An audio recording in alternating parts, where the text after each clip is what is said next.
Hello, welcome back to my channel. My name is Beth, and I'm here to film my June TBR. It is May 11th. I know, it's very early in the month, but I get really super excited to film my next TBR. And June is my birthday month, and I'm super excited to film it. And I have my first 3 books that are going to go on my TBR for June. I always try to do my Agatha Christie buddy read for the Patreon that I am in, that is Chantel's Chantel Reads All Day, and June is Agatha Christie Parker Pine Investigates, and I don't think I've read a Parker Pine yet. I think I might have read a short story in one of the bind-ups, but this one says, Mrs. Packington felt alone, helpless, and utterly forlorn, but her life changed when she stumbled upon an advertisement in the Times that read, "Are you happy? If not, consult Mr. Parker Pine." Equally adept at putting together the fragments of a murder mystery or the pieces of a broken marriage, Mr. Parker Pine is possibly the world's most unconventional private investigator. Armed with just his intuitive knowledge of human nature, he is an Englishman abroad, traveling the globe to solve and undo crime and misdemeanor. So, looking forward to that. I might as well leave these off for right now. Alright, and then I will insert here the spinner wheel of my classic and my friend pick. Okay, I'm going to spin this wheel for my classic for June. And if a tenant of Wildfowl Hall comes up, I have to respin. Alright, Intruders in the Dust is my classic. I'm going to remove it. I'm going to click save. Alright, now I'm going. Okay, this is my friend's picks. So there's one that I'm not really looking forward to reading.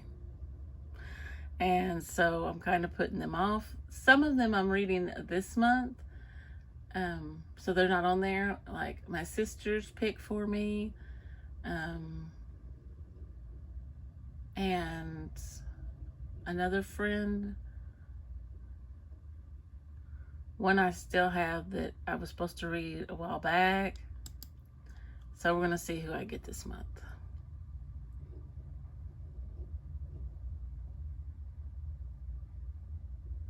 Alright. Hannah, this is from the Teacher's TBR. She picked for me to read Lovely War. So we will get this later.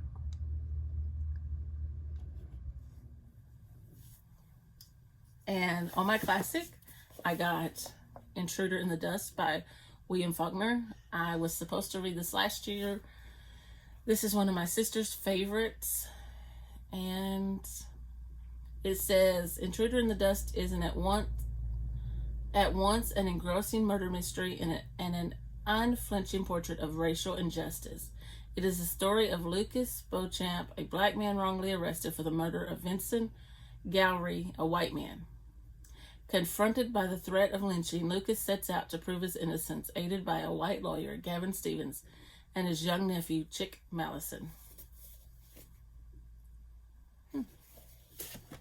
And then my friend pick, as you saw, was from Hannah at the Teacher's TBR, and she recommended that I read Lovely War by Julie Berry. Let's go down a little bit. It says, in the perilous days of World Wars I and II, the gods held the fates and the hearts of the 4 mortals in their hands. Hazel, James, Aubrey, and Colette. A classical pianist from London, a British would-be architect turned soldier, a Harlem-born ragtime genius in the U.S. Army, and a Belgian orphan with a gorgeous voice and a devastating past. Their story is told by goddess Aphrodite, who must spin the tale or face judgment on Mount Olympus, is filled with hope and heartbreak, prejudice, and passion, and reveals that though war is a formidable force, it's no match for the transcendent power of love.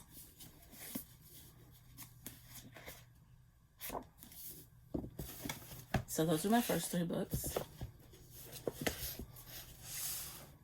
I have a feeling a lot of these books up here are still going to be up here for June. Oh, and I have 2 books coming out that they're my two of my favorite authors. One will be out May 22nd, and it will be coming to me probably the day after from Amazon. It is Ruth Ware. Over here. One Perfect Couple. And the other one is Riley Sager, and it comes out June 20th. Well, it will be coming to me June 20th.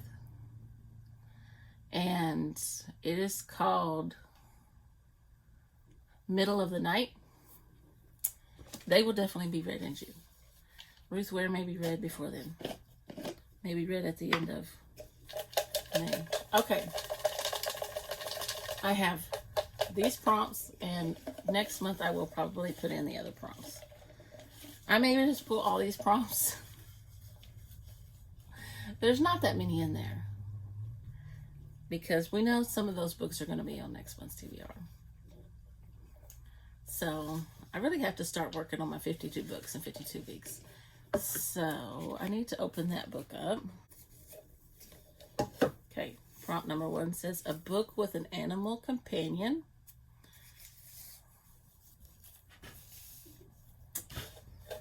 Book with an animal companion. I'm just going to pull a couple because I have to go in the other room to my bookshelves. Book set in a magical place.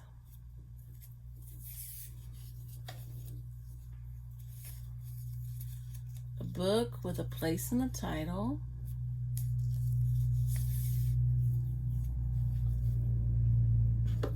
That could be The Lady of Gilway Manor. I'm going to do 5 like I did last time.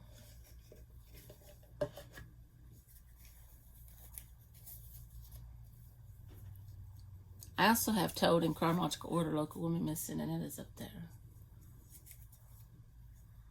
A book that takes place on the beach. May not have one for that one, because I'm already doing summer reads. A book you received for your birthday. That may have to be a wait for my birthday. Okay. Because I don't know what I received last year on my birthday, so I may have to do some digging. Okay. I don't know why I put that lid on. I'm going to be right back. Yeah, that looks like enough. We can pull those prompts, and then we can fill it up with all the prompts that are in here. Okay, I'm back. That took a minute. Okay, so I'm going to do the easiest one first, and I'm going to say a book you received for your birthday, and I'm going to put it up here. I'm going to say Riley Sager with, I can't remember the name of that book, In the Middle of the Night. Middle of the Night. Well, Middle of the Night. And let me just tell you a little bit about it. The worst thing to ever happen on Hemlock Circle occurred in Ethan Marsh's backyard. One July night, 10-year-old Ethan and his best friend and neighbor Billy fell asleep in a tent set up on a manicured lawn in a quiet, quaint New Jersey cul-de-sac. In the morning, Ethan woke up alone. During the night, someone had sliced the tent open with a knife and taken Billy. Billy, he was never seen again. So, I love Riley Sager's books. I've never been disappointed. So, that one is the one I'll be receiving for my birthday. I won't get it until the 22nd. When it comes in, that'll be what I start, because I read that as soon as it gets here. All right. Place in the title. Greg Iles, Mississippi Blood. I was born in Mississippi. I like Greg Iles' writing. It's a bit of a chunker, but it says the end game is at hand for Penn Cage and his family in the final volume of the epic Natchez Burning trilogy set in modern day Natchez, Mississippi. Maybe I should read the first one. I wonder what the first one is.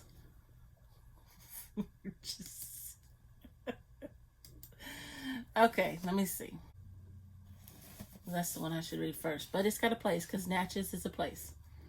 So, Natchez Burning. It says, put up here. Maybe I can get me a gated copy before June gets here. Growing up in the rural southern hamlet of Natchez, Mississippi, Penn Cage learned everything he knows about honor and duty from his father, Tom Cage. But now the beloved family doctor is accused of murdering Viola Turner, the beautiful nurse with whom he worked in the early 1960s. A fighter who has always stood for justice, Penn is determined to save his father. The quest for answers sends Penn deep in the past into the heart of a conspiracy of greed and murder involving the Double Eagles, a vicious KKK crew headed by one of the wealthiest and most powerful men in the state. Now Penn must follow a bloody trail that sketches back 40 years to one undeniable fact. No one, black or white, young or old, brave or not, is ever truly safe. So, we're going to do, these might change depending on, I might alternate these.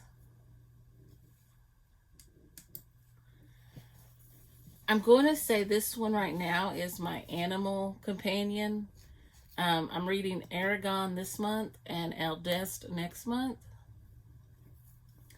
So right now, Eldest is my companion, but I opened right up into the start of Eldest. And then Bride by Allie Hazelwood is going to be my magical place. But if Bride doesn't seem like a magical place, then I might have to say Eldest is the magical place and Bride is the animal companion. So I may just have to swap my prompts. Alright, and then takes place on the beach. I'm going to say the Hotel Nantucket takes place on the beach because she looks to be sitting on the beach. Unless that's a pool, but it looks like water all the way back.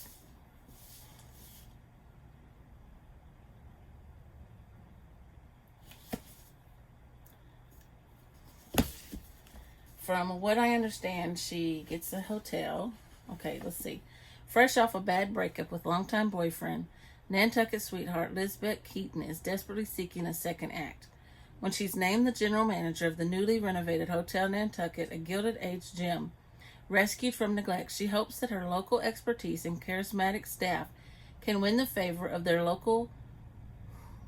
London billionaire owner Xavier Darlin, as well as that of Shelley Carpenter, the wildly popular Instagram tastemaker who can help put them back on the map.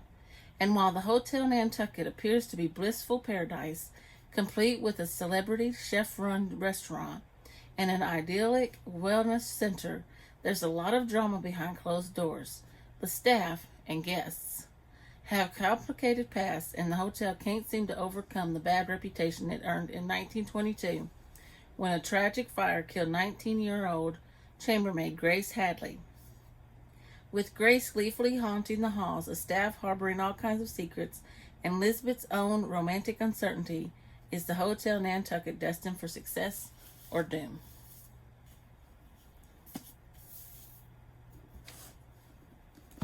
And I'm going to set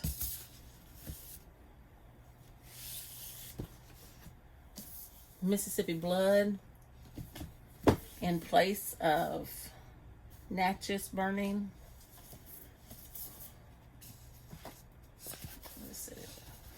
Until it comes in, just to hold its spot. Okay, and I'll tell you a little bit of Bride. A vampire bride and an alpha werewolf form a dangerous alliance in this enthralling new paranormal romance. Misery Lark, a daughter of a powerful vampire councilman, is an outcast. Her days of living anonymously among the humans are over. She has been called upon to uphold the alliance between the vampires and their mortal enemies, the Wares. Wares are ruthless and unpredictable, and their alpha, Lo Morlin, is no exception. He rules his pack with absolute authority, but not without justice or feeling. It's clear from the way he tracks Misery's every movement that he doesn't trust her. If only he knew how right he was. Misery has her own reasons to agree to this marriage of convenience, reasons that have nothing to do with politics or alliances, and everything to do with the only thing she's ever cared about. And she is willing to do whatever it takes to get back what's hers.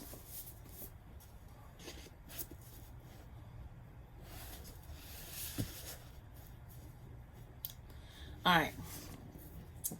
And I'll tell you a little bit about this. It's probably going to be more about Aragon. It says, One Boy, One Dragon, A World of Adventure. Christopher Paolini's Aragon is the first book in the inheritance cycle. Begins when a poor farm boy discovers a blue stone in the forest. Instincts tells him to take it home. Such an object will at least buy his family food for the winter. But instead the stone brings him a dragon hatchling, and he realizes he has stumbled upon a legacy nearly as old as the Empire itself. A legacy of magic, power, and danger. Now Aragon and his dragon, Sapphira, must take up the mantle of the legendary dragon riders and fight to save their world from a king whose evil knows no bounds.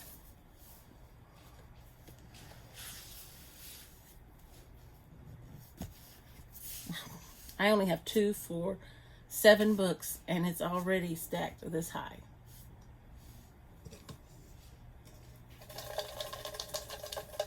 All right, next prompt. I got 2. First one says, a rom-com.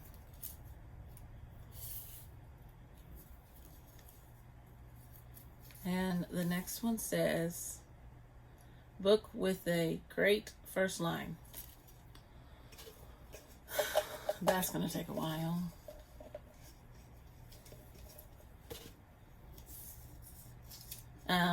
A book inspired by an element, air, fire, water. I don't remember the other one. Air, fire, water.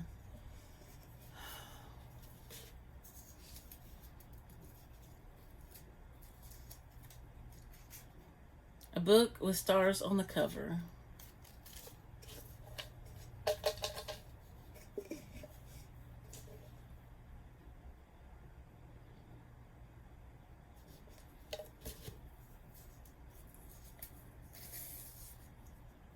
Book with a detective. You know what? We're just putting that in Parker Pine. We get to pull another one.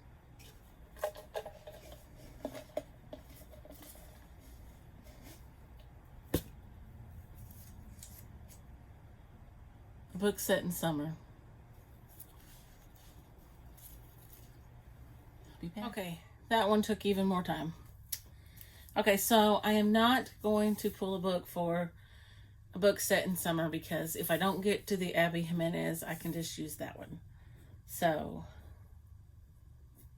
but I don't have any others set in summer.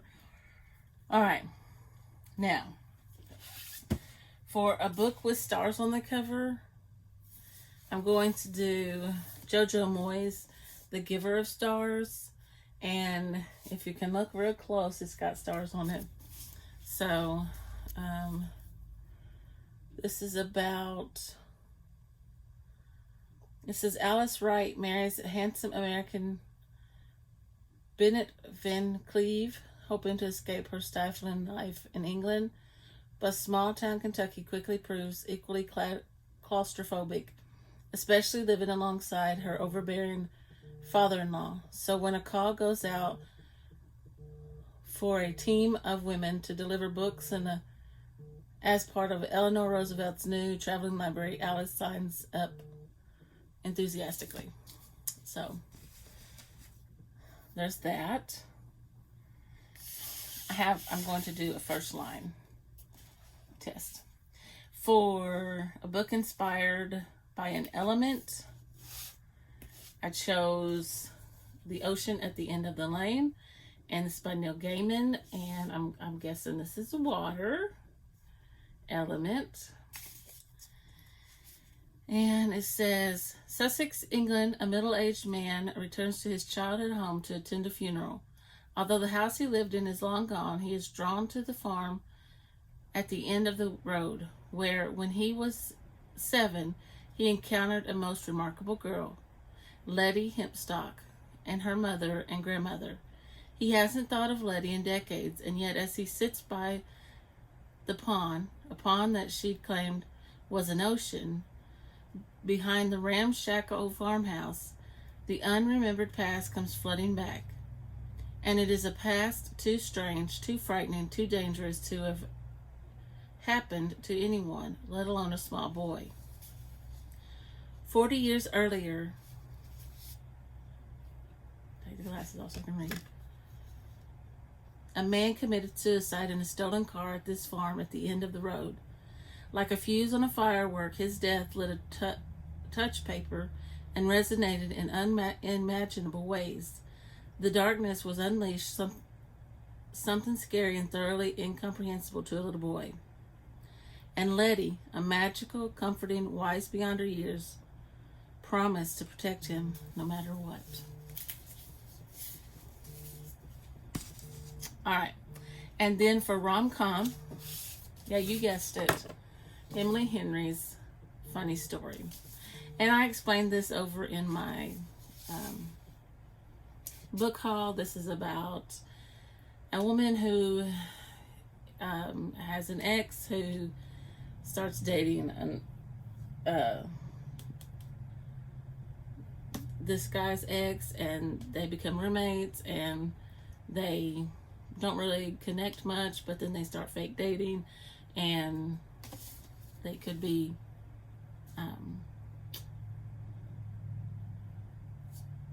true loves. Okay, so now I'm going to do a first line read through. This is the second in the Armand Gamache series by Louise Penny. It is A Fatal Grace. And it says, the first line says, had Cece de Poitiers known she was going to be murdered, she might have bought her husband Richard a Christmas gift.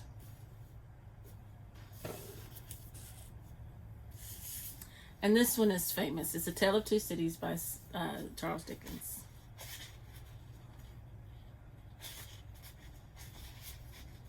I gotta get past all the front stuff.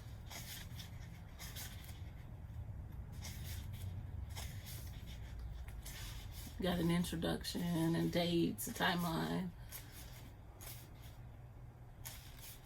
title page, preface. It was the best of times. It was the worst of times. It was the age of wisdom. It was the age of foolishness. It was the epoch of belief. It was the epoch of incredulity. It was the season of light. It was the season of darkness. It was the spring of hope. It was the winter of despair. We had everything before us. We had nothing before us. We were all going direct to heaven. We were all going direct the other way.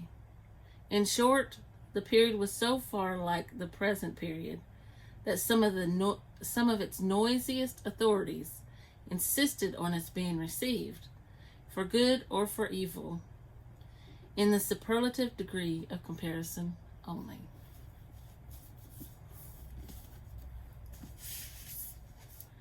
The Wives by Simone Gorindo. This is a memoir.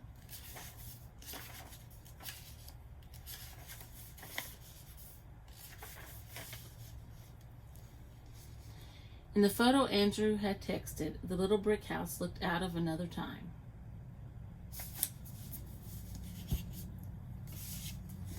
Middle Tide by Sarah Crouch.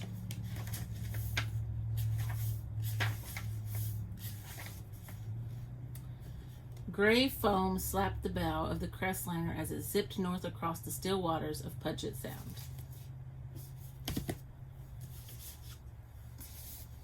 A fate inked in blood.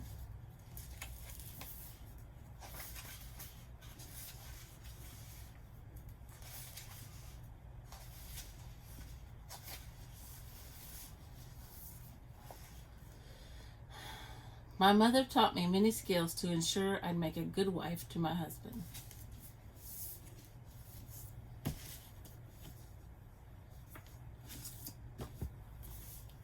Better Than the Movies by Lynn Painter.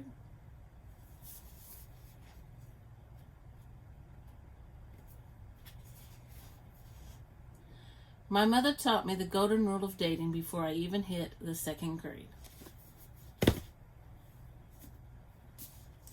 The House is on Fire by Rachel Beanland.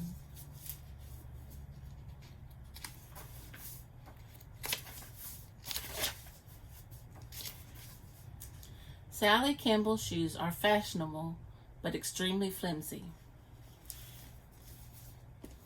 I have to say, I think it's between this one,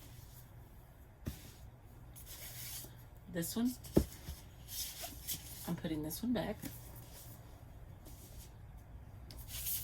This one back,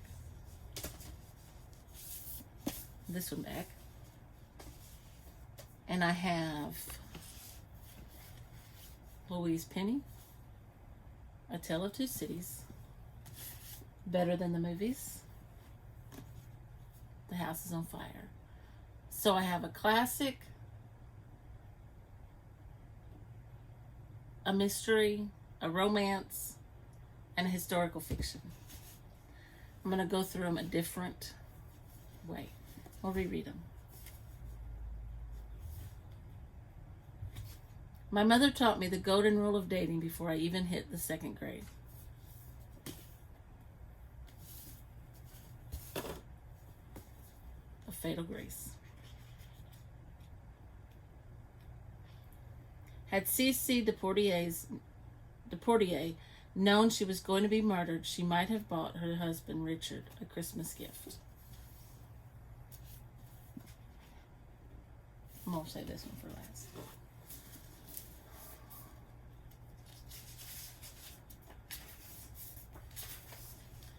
Sally Campbell's shoes are fashionable but extremely flimsy.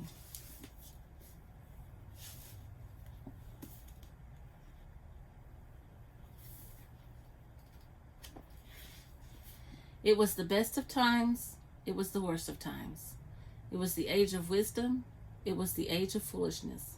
It was the epic of belief, it was the epic of incredulity. It was the season of light, it was the season of darkness. It was the spring of hope, it was the winter of despair. We had everything before us, we had nothing before us. We were all going to heaven, we were all going direct to heaven, we were all going direct the other way. In short, the period was so far like the present period that some of its noisiest authorities insisted on its being received for good or for evil in the superlative degree of comparison only. I'm putting Better Than the Movies back. And I think I'm going to go with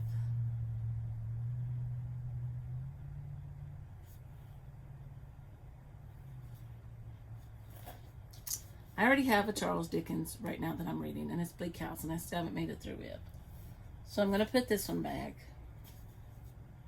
I think I'm going to go with The House is on Fire.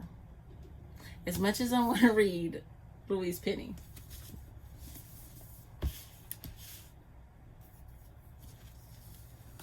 But they're all great first lines. There were some good ones. Okay. So we're down to the last few. I'm just going to pull them all out.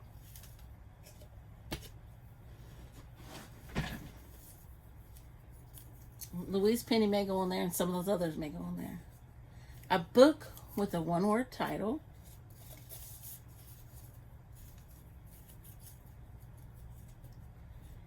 A Julie pick. That's my sister. A book with less than 200 pages.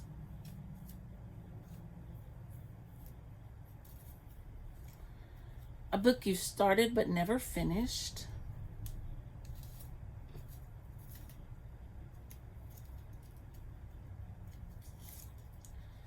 A mystery. Well, we don't have to look any further. A Fatal Grace.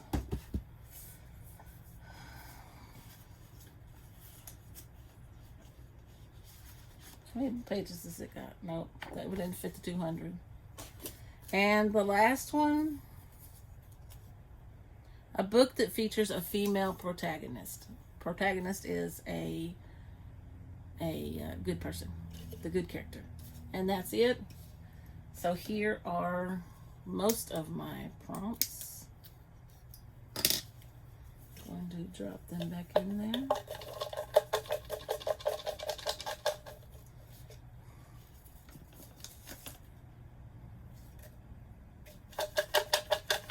I have them all stuck in books that have been put back on the shelf. And so, I mean, I'm reading this one right now, Fairy Tale Reimagining. It's A Court of Thorns and Roses. Okay, so I know there's a sticker on it, but please just look over it. My less than 200 pages, For One More Day by Mitch Albom. And it says, every family is a ghost story. For One More Day is the story of a mother and a son and a relationship that lasts a lifetime and beyond. It explores the question, what would you do if you could spend one more day with a lost loved one? Female protagonist, point of danger. Hate mail was one thing. This was quite another. Radio talk show host Eve Riley is used to backlash from her pot-stirring on-air commentary and interviews. But now it seems a disgruntled listener is resorting to more than angry words to express their displeasure. When a suspicious package arrives on her doorstep, Eve turns to law enforcement for help. Police Detective Brent Lang can't find any evidence to link the string of unsettling incidents that follows, but he's convinced they're connected. As the harassment grows more menacing, it becomes clear someone wants Eve's voice silenced permanently. But unless he can track down her elusive foe, the gutsy woman who is willing to take risks for what she believes and who is swiftly winning his heart may not survive. And I learned of this book and the series from Katie at Paperbacks and Ponytails. And she also recommended, this was the friend pick from her, the next book, which was read a book that you started but never finished. And it's Dangerous Beauty by Melissa Coslin. And What is the Price of Freedom? Lillian Vela hates the term victim. She's not a victim, she's a fighter. Stubborn and strong with a quiet elegance, she's determined to take back her life after escaping the clutches of human traffickers. But she can't stay safely in America unless the man who aided in her rescue is serious about his unconventional proposal to marry her. Merrick Teledin was just stopping at a service station for a bottle of water. Instead, he becomes the key to Liliana's rescue. If he can keep his secrets hidden, his wealth and position afford him many resources to help her. But the mysterious buyer who funded her capture will not sit idly by while his prize is stolen from him. And one word title, I chose Middle Tide by Sarah Crouch. This was in my book haul. It says, one peaceful morning, I'm just going to tell you, it's a struggling writer, comes back to his hometown and takes up, he's trying to repair his relationship with the doctor, and the doctor winds up dead, and they think it was suicide, but they find out that it was murder.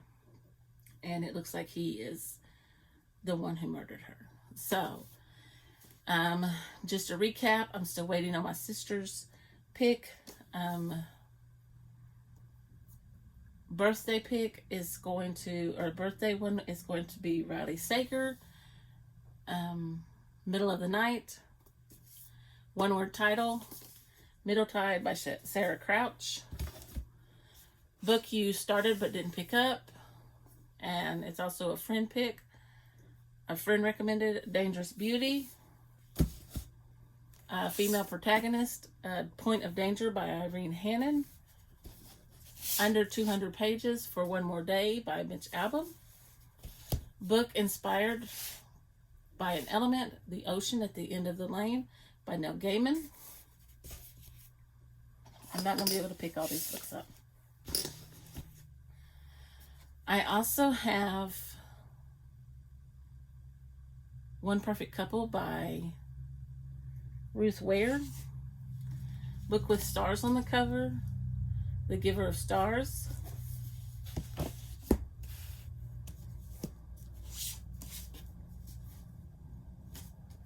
Book with a great first line, The House is on Fire by Rachel Beeman. A rom-com, Funny Story by Emily Henry.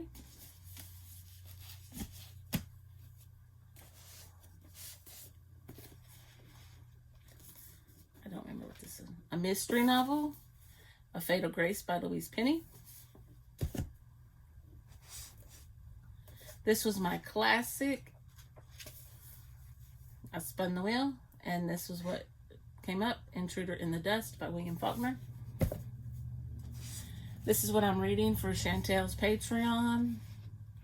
We're doing the Agatha Christie read-along all year, and it's also a book with a detective. It's Parker Pine Investigates. That's my birthday one. We are doing the Magical World for this one. Magical Place. Bride by Ali Hazelwood. And we are doing book with a pet companion. And I said that I might switch those, animal companion. Might switch these two and they may interchange. But I'm reading Aragon this month and El Dest next month. I also spun the wheel for my friend recommends that I'm reading this year. And I got Hannah from the Teacher's TBR, and she recommended Lovely War by Julie Berry. I've been excited for that one. A book with a place in the title. I chose Mississippi Blood, but realized that I should read the first one, and that is The Natchez Burning, but I put this one in the place while I'm waiting for Natchez Burning to come in. And a book that takes place on the beach, and I'm going to be reading The Hotel Nantucket by Ellen Hildebrand. That is my TBR as soon as I get my sister's pick, and whatever is left on my May TBR, I just want to roll it over.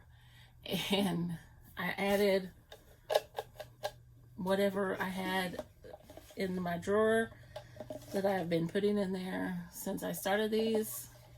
As I read a book, I put my slip in there. So some of the slips end up still in the book and they go back on the shelf. Anyway, if you enjoyed this video, please give me a thumbs up. And if you want to see more from me, click that subscribe button, and I'll see you in the next video.